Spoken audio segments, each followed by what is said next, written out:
Sa pag-aakala nga nitong si Venus na napalayas na niya, etong si Tata ay magiging masaya na siya. Makukuha na niya ang atensyon para kay Francis maging sa pamilya ng mga Palma. Ngunit mabibigo lamang siya dahil lalong papaboran ng tadhana itong si Tata. Sa kabilang banda, nagngingit-ngit sa galit itong si Ivana matapos ngang nakawin ang kanyang recipe. Kaya naman hindi siya mapapatawad ng kanyang ama. Pinagalitan siya ng husto nito at sinabihan siya na kung hindi niya maaayos, maaaring matatanggal ang kanyang mana. Sa kabilang banda, malungkot naman itong si Tata matapos malaman ang katotohanan na hindi pala siya totoong anak ng kanyang nanay gwapa. Ngunit sinabihan siya ng kanyang kapatid na huwag nang alalahanin ang bagay na iyon. Kahit hindi man siya totoong kadugo, sa puso nila ay totoong pamilya. Ang totoong pamilya ay punong-puno ng pagmamahalan at nagdadamayan sa bawat isa.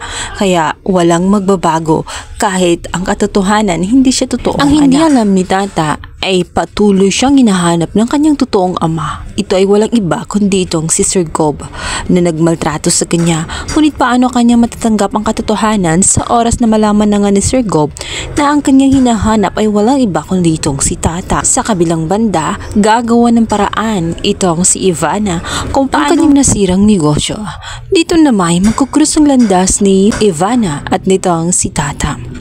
At nakita niya na napakasarap ng magluto itong si Tata. Minsan niya itong hinindian nung mag-apply ito dahil sa wala siyang credential. Minaliit niya ito. Ngunit nung matikman niya na masarap pala itong magluto.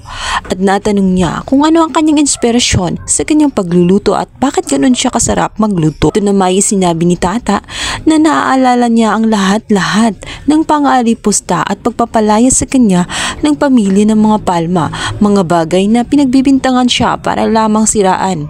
Lalong-lalo na ang pangmamaliit nitong si Venus sa kanyang kakayahan. Kaya naman sa pagkakataong yun, kumampi sa kanya itong si Ivana.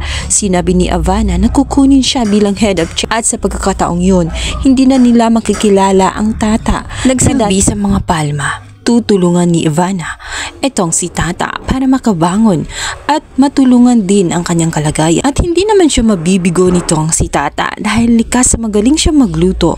Kaya dahil sa kanya, lalong nakahakot ng customer itong si Ivana at naibangong muli ang kanyang lumugmok na restaurant.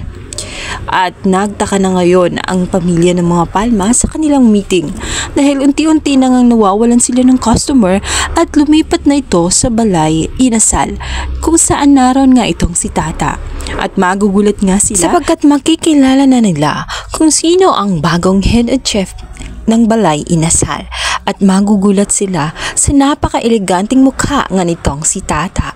Gulat ang mga Palma na pinalayas nila ang isang tauhan na dapat ay pinahalagahan nila para silang nagtapon ng ginto. Dahil sa kakayahan nga nitong si Tata ay napunta sa kanilang kalaban na ngayon ay pagsisisihan na nila at ito'y naging karma sa lahat ng ginawa nilang pang-aapi dito kay Tata.